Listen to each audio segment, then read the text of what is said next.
Hello, a very good morning or afternoon to everyone present. My name is Michelin, and today I'll be conducting an interview together with my friend on the topic given, which is generation gap. In this interview, we'll be discussing on how technology is a modern god. So, what do we mean by technology is a modern god? Our day-to-day life are depend on modern technology, but it is not a big stretch to say that our society that we know now will not survive without it. The massive boom of evolutionary technology has encompassed anyone's expectation, and many have not prepared to adapt it completely.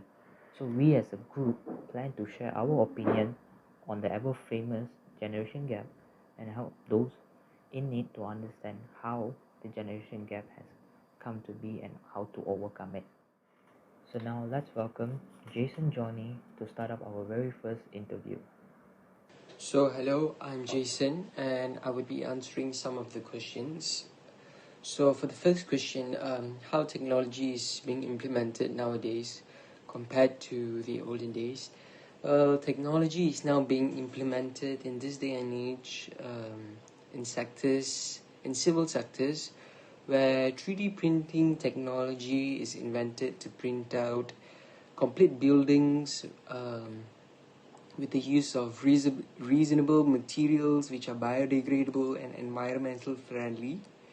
You could use these materials with the technology to build a complete house under $4,000, which would take roughly around 2 days.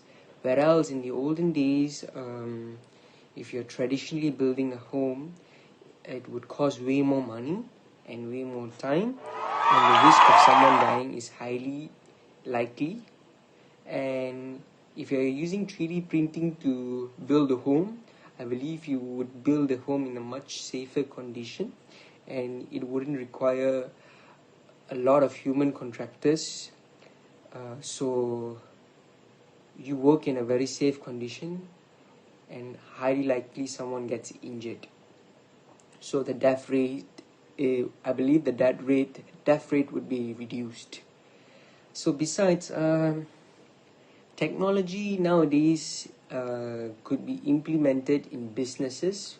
For example, cloud, where you are able to, where this service is able to manage your storage and your businesses.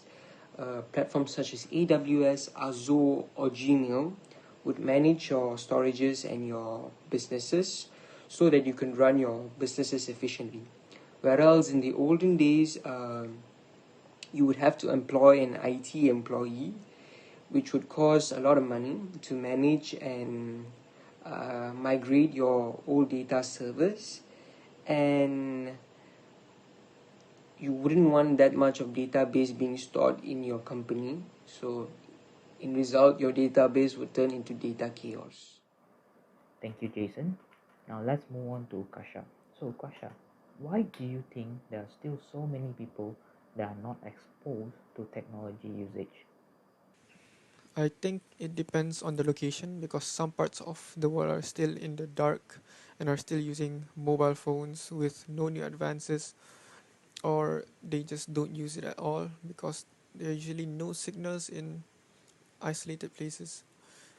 Because, for example, if a location does not have a wide technology usage, it will be inconvenient or useless to use since there are so little use for it.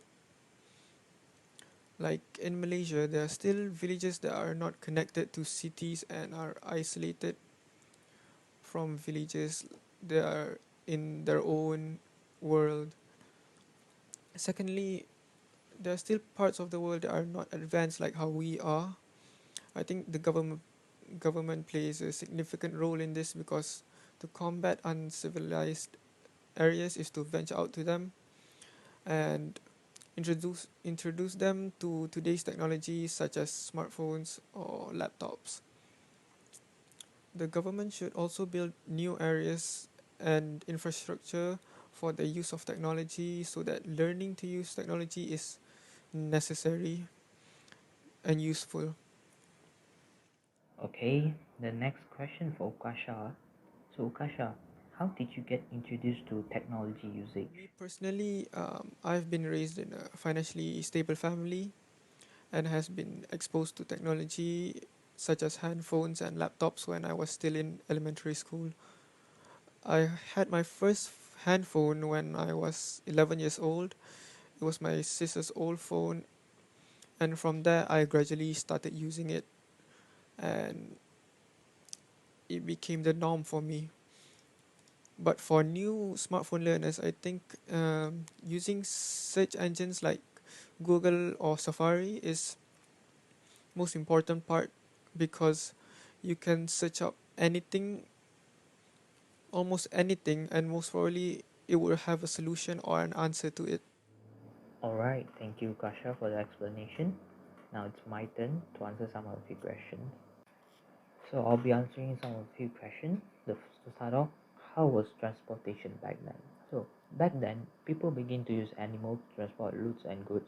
Slowly, vehicles and boats were invented, and humans began to use animals, vehicles, and also boats to carry loads to many places, which is faster and easier than before. When it comes to 15th century, where improvement have been made in the construction of large vessels. This is to make long journeys possible across various seas and oceans. So when it comes to 18th century, steam engines were invented, leading to emergence of steam-powered vehicle and trains. And at last, in the 19th century, oil and natural gas were discovered and harnessed to serve and develop various means of transport by building vessels and vehicles powered by gas and oil engines. The second question will be how technology affects the new generation. So, technology has been linked to increased fatigue, stress, and depression in younger generation nowadays. Children are not receiving the love and affection that they need to feel from their parents. It's also coming from both sides actually. Families are staring at television and phone screens over meals rather than talking to one another, and this is how technology affects the new generation. Alright, that's all from me. Now let's move on to our last person, which is Amrita. And she's going to talk about how has technology changed our community. Our ways of communicating with each other has changed drastically. Not only are we able to talk to people across the world, we're able to do it in less than a second. This extreme advantage has been made available to the masses for their taking, and now instant communication has become the norm.